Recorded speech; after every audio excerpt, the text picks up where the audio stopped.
আমি একটা কথা বলি, আপনারা হয়তো অনেকে গ্রামের ছেলে আছেন আমার মতো, যারা গ্রামে বেড়ে উঠছে।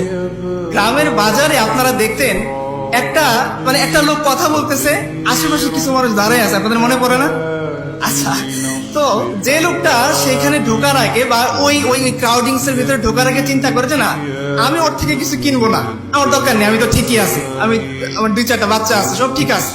তারপরও কেন জানি ওই লোকটার কথার ফাঁকে করে সে একটা ফাইল কিনে নিয়ে যায়।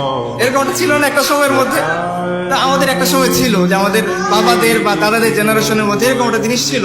বা আপনারা যারা রোমান এম্পায়ার, পার্সিয়ান এম্পায়ার বা আমাদের অনেক বড় বড় বিলাসী বাদশাদের কাহিনী শুনছেন, তাদের হেরেমে অনেক মানুষজন থাকতো, তাই না? আচ্ছা, তারা তাদের সেই চিরতরুণ মনোভাব ধরে রাখার জন্য তাদের তৎকালীন হিকিমদের দিয়ে বা বৈদ্যদেরকে দিয়ে বিভিন্ন নানা ধরনের ওষুধপাতি পত্র বানাইতো। তো এগুলো তারা চাইতো কি, তাদের টেন্ডেন্সি ছিল যে কিভাবে তাদের পৌরুষত্ব তারা ধরে রাখতে পারবে।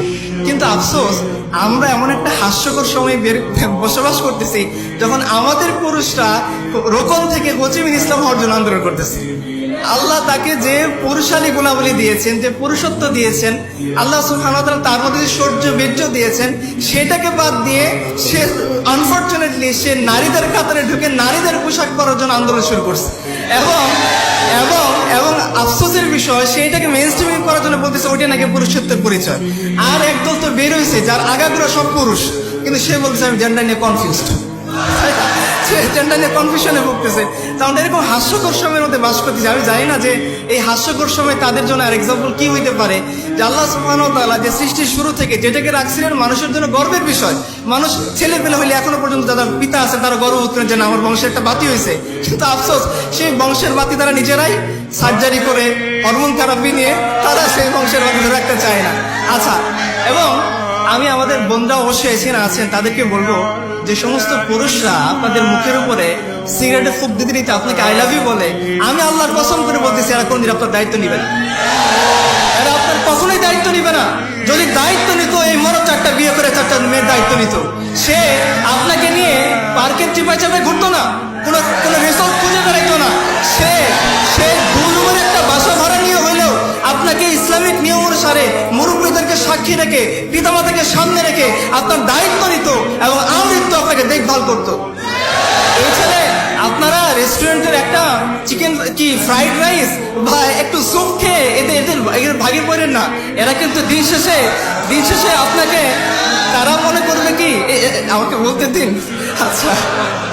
আচ্ছা, তো দিন শেষে এরা শুধুমাত্র আপনাকে ইউজই করবে, আপনার দায়িত্ব সে নেবে না।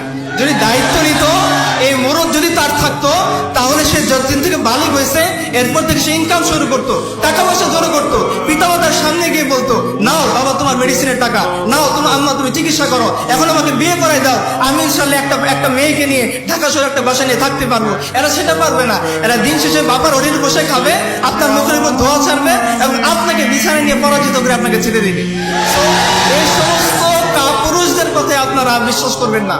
পুরুষ তারাই এখান থেকে ইনশাল্লাহ বের হয়ে আসবে, সে দাঁড়িয়ে বলবে যে সমাজকে সাক্ষী রেখে, পিতামাতাকে সাক্ষী রেখে, সবাইকে সাক্ষী রেখে আমি তোমাকে বৈধ পদে গ্রহণ করতেছি এবং কথা দিচ্ছি মৃত্যু আমরা একজন অপরজন পাশাপাশি থাকবো, শুধু দুনিয়াতে না, ইনশাআল্লাহ জান্নাতেও আমরা একসাথে জীবন সঙ্গিনী হিসেবে থাকবো। আমরা আশা করবো আপনারা যখন আপনাদের জীবন সঙ্গিনী বাছাই করবেন, তখন এই টাইপের যুবকদেরকে বাছাই করবেন এবং ইনশাআল্লাহ তারাই হবে যাদের মধ্যে দাড়ি টুপি আছে। আপনারা দাড়ি টুপির বাদে যারা খোঁজেন, আসলে সেখানে আপনি কিছুই পাবেন না। যাদেরকে আপনি ব্যাকডেটেড মোল্লা বলে রিজেক্ট করে দিচ্ছেন, ইনশাআল্লাহ এই মোল্লারাই জান্নাত পর্যন্ত আপনার সঙ্গী হওয়ার জন্য ওয়াদা করবে, আর কেউ করবে না।